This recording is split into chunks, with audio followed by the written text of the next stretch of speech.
Hey everyone, welcome back to Chess on Ice. Doing a little more news today from the curling world. If you didn't hear, a couple days ago there was a big announcement from the Grand Slam of Curling, the biggest events on the curling calendar outside of your national championships, world championships. These are the events that bring together all the best teams in the world, regardless of where they're from. So you can have multiple teams from countries like Canada, Sweden, US, whatever, where there's a lot of depth. And yeah, so they're more like the Grand Slams of tennis, your Wimbledons and your French Opens and whatnot. This is where you get all the best teams in the world playing head to head against each other. Um, Under new management this year, the Grand Slam of Curling, and people did not know what the streaming situation would be like, especially for viewers outside the United States. And the Grand Slam of Curling, just the other day, just on Friday, announced what that streaming is going to look like in a press release. We're going to go through that. Just take a look at what's going on there. So here we go. Let's rock. A new look Grand Slam of Curling brings fans every moment of the 24-25 season. Uh, the Grand Slam of Curling is set to return to the ice, delivering fans around the world every hit, roll, and sweep of the 2024-25 season. The action gets underway with the Hearing Life Tour Challenge in Charlottetown, PEI, beginning Tuesday, October 1st, so this week coming up. Broadcast and streaming, and this is the part I think which is of most importance and most interest to most people. For the first time in series history, every matchup of every draw of the GSOC's main events will be available via live stream, hosted by Canadian-based Home Team Live. Currently available in free preview, the games will be available via the Grand Slam of Curling website. Additionally, fans will be able to rewatch streamed matches anytime via the Grand Slam of Curling's YouTube channel. So, apparently this Home Team Live site, which I've never tried, and I think most people, at least outside of Canada, have never tried, will have games live through the Grand Slam of Curling website. So we'll see how that goes. We'll also see what kind of charge will be down the line, but it sounds like, at least for the Hearing Life Challenge, that we're going to get the games for free, which is an awesome way to start the season. If the coverage is good, it's also probably going to hook a lot of people to buying the coverage going forward. In addition, sounds like much like Curling Canada has done with the Curling Canada Plus site, you'll be able to see these games with a delay. It does not say how long the delay will be, but with a delay, if you want to go back and watch for free on YouTube at any time, which is cool. And it gives us a chance to, go back and watch games that seemed interesting, or if you can avoid spoilers, to, watch almost like it was a live event, but maybe a day or two late. All right. Each draw will feature a game with a rotating cast of commentators, including play-by-play from John Cullen, analysis from three-time world champion Brent Lang, and Olympic gold medalist Tyler George, as well as guest appearances by former and current competitors. All right, so that sounds good.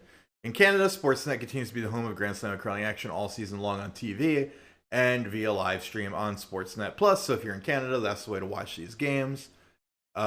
Bringing fans live action from Bell Alliance Center, Sportsnet's expert curling commentators are set to deliver insight and analysis on the Hearing Life Tour Challenge beginning on October 3rd. So it sounds like the televised coverage, which is not a surprise, will still pick up towards the end of the pool play or round robin segments or qualification segments when it's a triple knockout. And the real, heavy coverage is reserved for those key games at the end of that phase, and then, the knockout phase. And then the rest of the article kind of goes on to talk about the Grand Slam season. Consists of 5 events. After the Tour Challenge, we have the Canadian Open in November, the Quixote National, I think that's how it's pronounced, at the very end of November. In January, we have the WFG Masters and the Players' Championship in April. So 5 events in total. $350,000 in prize money for the main tour events. The Hearing Life Tour Challenge also has a second tier event. And it looks like there's $120,000 in prize money for tier 2. So that's $350,000 to those top tier teams this coming event, and $120,000 to the lower tier 2, which still is a very strong tournament. Usually features teams with between 17th and 32nd in the world. Usually a couple teams can't make it, so it gets pushed down slightly, but you're still talking about very elite teams a mix of teams that have been competing for a long time and up and coming teams that will soon be likely tier one regulars at Grand Slams. Looking quickly at the website for Home Team, which I'm kind of just scrolling through quickly here. It looks like it is mostly used for some niche sports.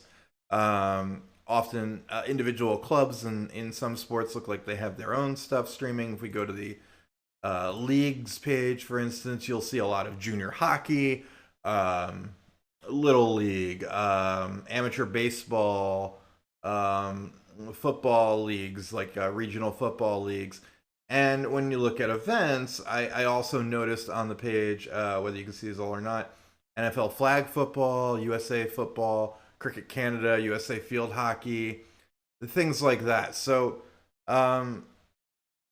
don't know the reach of this site. And of course, most of these things are smaller and niche, but so is curling for most of the world. And obviously, it's a site that's done a lot of streaming coverage. So hopefully, they should be well prepared for doing the Grand Slam of curling at all. So that's the update on the Grand Slam of curling. What do you think? Are you excited to see streaming coverage come back in previous years, at least here in the United States? We could buy a package for the streaming rights to the Grand Slam event, so it's great to see that that's back. There was no announcement until now, so there was some worries we might not have access, at least early in the season, so it's great to see that we do. Are you looking forward to the first Grand Slam? Leave a comment below. Let me know what you think. Let me know what you think of or what you expect from the new coverage this year and the new look Grand Slam of curling. Until next time, good curling.